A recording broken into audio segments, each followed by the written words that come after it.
Hey everyone, my name is Morten, or Esa as my friends call me, and welcome to my gaming cave. In today's video, we're going to learn how to play this fun and challenging game called Small World. So if you don't want to spend 30 minutes reading the rulebook, then I can teach you in 8, so let's just get started. Small World is both beautiful and a fertile place to be, but it's way too small for all the racers who want to live there. And each player picks up a race and starts conquering the regions of this world. But when you go out on this quest, you will find traces of ancient civilizations that went into decline ages ago. So you have to prepare for conflict with both these lost tribes, but also inevitably engage in combat with other players. And we all want to win this game, and we do so by having the most victory coins in our possession after the last game round. And each game consists from 8 to 10 game rounds, depending on how many players you are. Now that we know what the game is about, let's set it up. First you select the map depending on how many players you are, and then you place the turn marker here on the first position on the turn marker track. Then you shuffle all the race banners and put them in a column like this, and you do the same thing with the special power badges and put them in the rounding.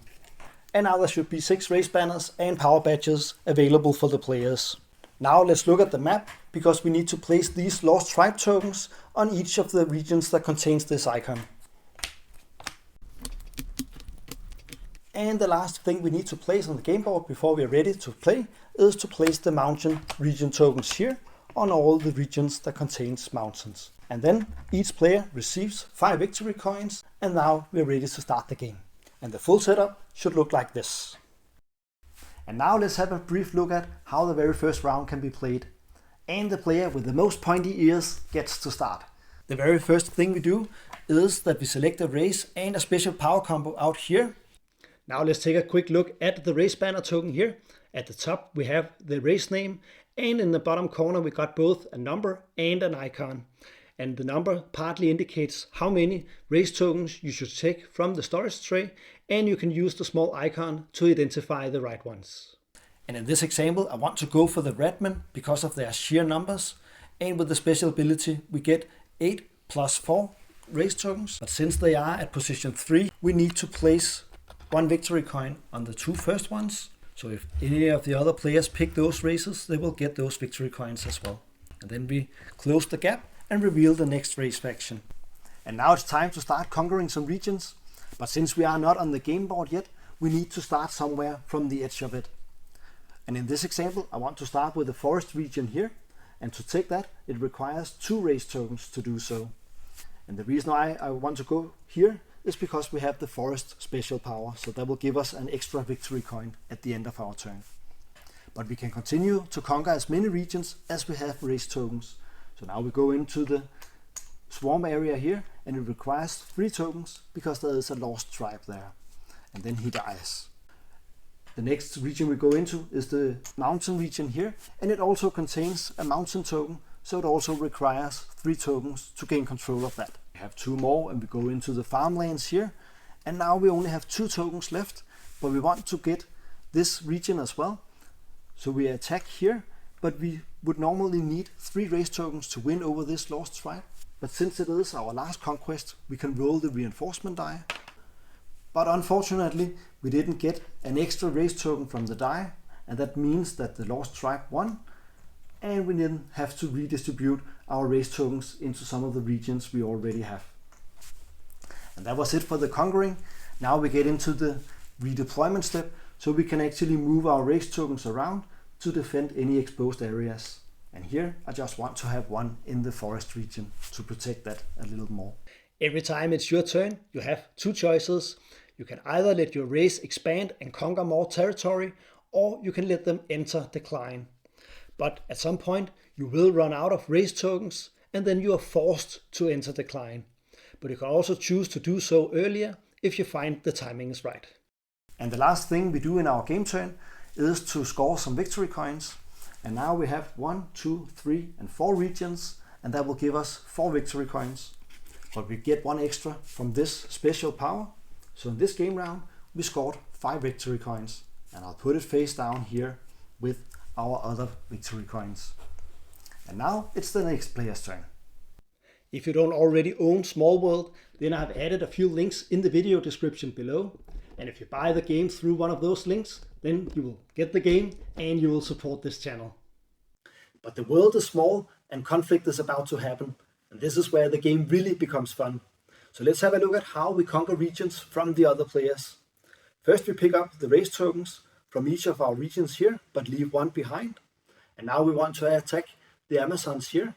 So first we place 2 race tokens for the region and 1 additional one for each of the 3 Amazon tokens here. And that means that we have now won this region. So one of the Amazons die and is returned to the box, and the remaining 2 flee and are placed on the race banner here. And after our turn, then our opponent can redeploy these 2 race tokens to some other regions that they already control. When you have extended your race to its limit, or maybe suffered an unrecoverable loss, then it's time for your race to enter decline. And the first thing you do is that you flip your race banner upside down, so the gray side is facing up, and then you discard your special power token. And now it's time to clean up out on the game board, so we remove all the race tokens except 1 in each region, and that remaining one is also flipped upside down, so that the gray side is facing up. And now our race has entered decline, and it's time to score some victory coins. And here I will get 1, 2, 3, and 4 victory coins, like this. And then, as our first action in the next turn, is to select a new active race from the column out here. After the last player has taken their very last turn in the last game round, then it's time to count all the victory coins, and the player with the most of them wins the game. But there could be some rare occasions where there is a tie here, and then it is the player with the most race tokens out on the game board, both active and in decline, that wins the game. There are 14 races in this game, and if you are new to it, then this can be a pretty hard choice when you have to pick your first one. But I think there are roughly 3 categories that you can choose from. The first one is to go for the high numbers here, so you get as many race tokens as possible to conquer new regions. And there are also special power combos that will make it easier for you to conquer those regions. Then secondly, you can play more defensively, like with the trolls here, that gets to place a trolls lair in each region that they occupy, and that will give you +1 to defense. And lastly, there are special power abilities that will give you extra victory coins after each game turn, either automatically like this one, but there are also others that require you to control certain regions to get those extra victory coins. And I hope this little tip will make it easier for you to choose your first race and special power combo. Even though that this reference sheet is helpful, you can still come in a situation where the rules are not clear. So I have found a post on the website called Board Game Geek that can really be helpful, and I've added a link to that in the description below. And feel free to ask any questions in the comments if you have any. I think this is a fun game for the whole family because every move made out on the game board is watched closely by the other players. Is the active player going to conquer any of my regions? Or if she starts a new race, where on the edge of the game board is she going to start? And I think this close interaction makes it so much fun. With that said, thank you for watching. Please subscribe to my channel for more Learn to Play videos, and I'll see you in the next one.